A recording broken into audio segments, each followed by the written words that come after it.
Il y a peu de cyclistes qui pensent avoir un enfant en cours de la carrière. Après, je pense aussi que c'est d'une parce qu'on perd finalement un peu notre niveau. Physiquement, on change aussi et c'est vrai que le corps, le rapport au corps quand on est sportif de niveau, c'est assez compliqué pour beaucoup de monde et je pense que ça fait peur aussi de se voir changer clairement. Bienvenue le Ravito, le rendez-vous vélo du Télégramme. Ravito saison 4, c'est une nouvelle formule et c'est à nouveau un vendredi sur deux sur le télégramme.fr et sur la chaîne YouTube du Télégramme. Elle est l'une des pionnières en France, professionnelle depuis le 2013. Aude Bianic a fait une pause dans sa carrière de coureuse pour devenir maman. Depuis la naissance du petit Noah en novembre, l'ancienne championne de France concilie sa nouvelle vie de maman avec ses entraînements avant son retour à la compétition et sans doute une nouvelle participation au Tour de France. On est allé à sa rencontre du côté d'Ergué-Gabéric. Clairement, la reprise d'entraînement, ça a été un peu comme durant la grossesse. Finalement, la reprise, ça a été selon mes sensations, ma fatigue. J'ai pas forcément été accompagnée, même pas du tout. C'est nouveau pour tout le monde. Pour mon équipe, j'étais la première aussi, donc ils savaient pas comment faire les choses.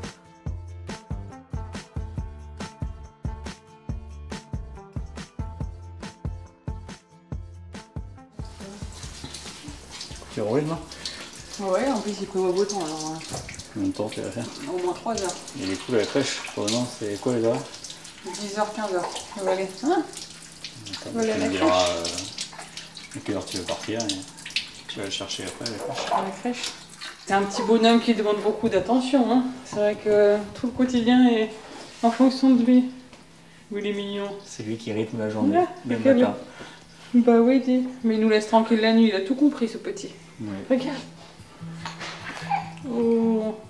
Bah, est-ce que c'était un projet? Oui et non. En fait, c'était un projet pas forcément à si à court terme quand même, mais pas forcément l'année dernière.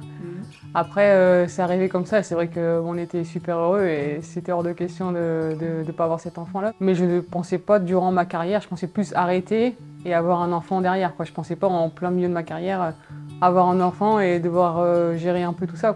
J'avais l'appréhension quand même d'appeler mon équipe parce que c'est vrai que je voulais pas la faire à l'envers par rapport à eux en cours de saison et en cours de contrat aussi avec eux.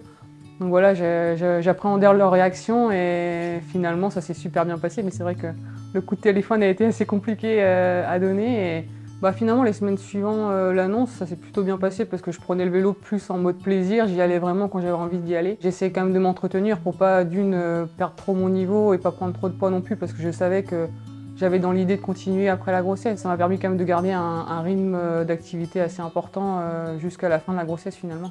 De se voir régresser au niveau performance et sur le vélo, ça a été assez compliqué parce que j'avais du mal en fait à me voir régresser même si c'était normal. Je pense que j'ai eu peur de perdre mon niveau, je pense. Ou trop perdre et trop galérer derrière à le retrouver. Quoi. Je pense que c'est plus ça. Oh. Alors, tout à l'heure, tu vas être sage avec papa? Bah oui, hein. Tu es toujours sage, toi. Voilà, mon nouveau vélo. Il n'est pas très propre. Hein. Ça, c'était le vélo avec la carriole, normalement. Ça, c'est un vélo gravel. C'est du coup, là, tu prends pas ton fils pour rouler? Non, il vient d'avoir le biberon et il va être un peu secoué, sinon ça risque de ressortir tout le biberon. Donc, après le biberon, on évite de trop le chambouler.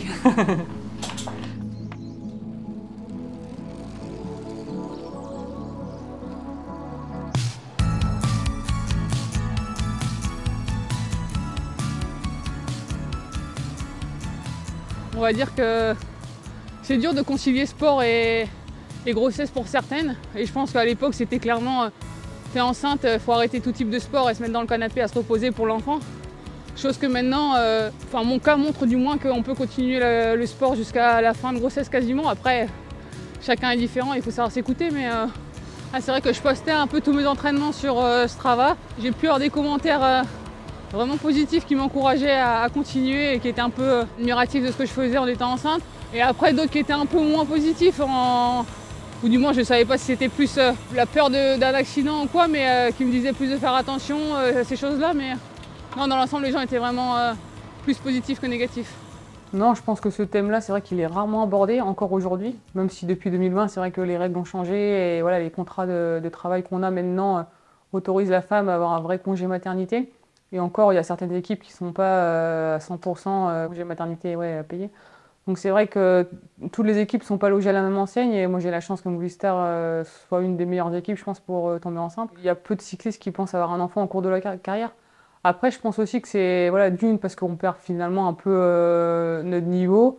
Physiquement, on change aussi. Et c'est vrai que le corps, enfin, le rapport au corps quand on est sportif de niveau, c'est assez compliqué pour beaucoup de monde. Et je pense que ça fait peur aussi de se voir changer, clairement. Après, je pense que voilà, c'est nouveau pour tout le monde. Pour mon équipe, j'étais la première aussi, donc ils ne savaient pas comment faire les choses. Donc ils m'ont laissé. Après, j'ai cette chance-là d'avoir quand même un long vécu en tant que cycliste. Donc je me connais, je connais mon corps. Et grâce à cette expérience-là, on va dire que j'ai pu gérer la reprise en adaptant, ouais, suivant tout ça. Mais donc j'aurais bien aimé avoir quelques conseils. Mais finalement, ça m'a enlevé cette pression-là aussi de devoir faire les, je sais pas, 2 heures par jour, 3 heures. Je me disais, voilà, je suis fatiguée, j'y vais pas, quoi. Après, toi, tu pars mardi à l'Astradé, là? Ouais, Mardi à l'Astradé. Ouais, du coup, le 8-9, je vais devoir monter chez mes parents pour m'entraîner, je pense. Comme ça, ils vont garder Noah en même temps. Ok. Et après, Nokere, tu fais. Mais je pense que ouais, tu pars que le dimanche à Nokere. Ouais, que le dimanche. Ouais. Ouais, donc je pense que je vais rester ici et je ferai repos le dimanche, quoi. Ouais, je pense que clairement, je vais appréhender de partir de la maison, de le laisser et justement de savoir comment lui. C'est pas forcément par rapport à moi, c'est par rapport à lui, savoir comment ça se passe, même si les autres vont très bien se débrouiller, mais c'est de le laisser et de. Sachant que ça fait H24, j'y suis quasiment depuis 3 mois et demi avec lui toute la journée. Nuit et jour, donc c'est vrai que ça va faire forcément bizarre. Mais voilà, faut bien reprendre les compétitions et clairement j'ai quand même la motivation de bien faire les choses et comme j'ai dit, je pense que quand je serai en compétition, j'aurai encore plus envie de bien faire parce que lui il sera à la maison et moi je serai en compétition. Avec mon équipe justement, on en a parlé un peu à la réunion là, eux ils voulaient me faire reprendre dès Nokere, moi je me sentais pas prête et j'avais pas envie de partir non plus quand je suis pas prête justement parce que moi, pour moi partir de la maison, ça signifie que je suis prête à courir mentalement et physiquement.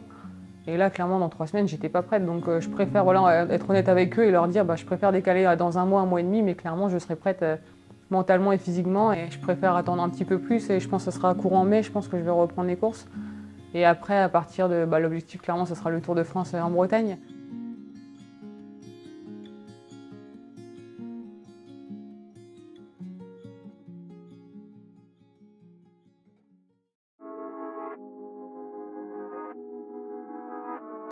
C'est le grand bonhomme du début de saison amateur, vainqueur coup sur coup de la route bretonne et de Manche Atlantique, Florentin Le Camus-Lambert crève l'écran. Et il est avec nous. Salut Florentin, est-ce que tu t'attendais à ce début de saison canon? C'était un début de saison espéré, mais ce que j'allais dire que je m'attendais pas forcément. Ça a bien conclu en fait. Dès les plages vendéennes, je me suis dit que je pouvais faire quelque chose de bien parce que j'étais plutôt en forme. Donc ça a bien conclu. Remporter Manche après la route bretonne, ça fait coup sur coup, donc ça fait plaisir. Donc j'ai mis un peu de temps à réaliser un peu, mais après on se bascule vite sur le reste de la saison. On se dit le premier bloc est réussi, maintenant on passe au second. Justement, quels sont tes objectifs à l'heure à présent? Les objectifs, ça va arriver milieu fin avril. Donc il y aura le Tour du Loir-et-Cher et le Tour de Bretagne. Ça va être. Tu auras bientôt 26 ans. Est-ce que passer pro est toujours dans un coin de ta tête? Cette année, je pars plutôt sur un objectif de gagner des courses et de me faire plaisir avec l'équipe. Et en fait, je me prends pas la tête à essayer de passer pro. Je gagne des courses, ce que je peux gagner. Je fais plaisir, on essaye de faire tourner dans l'équipe et puis après, on verra. Mais non, c'est pas mon objectif majeur de cette année. Tu faisais partie des meilleurs mondiaux chez les juniors. Tu as gagné 2 fois le trophée San Morbihan. Pourquoi tu n'es jamais passé pro?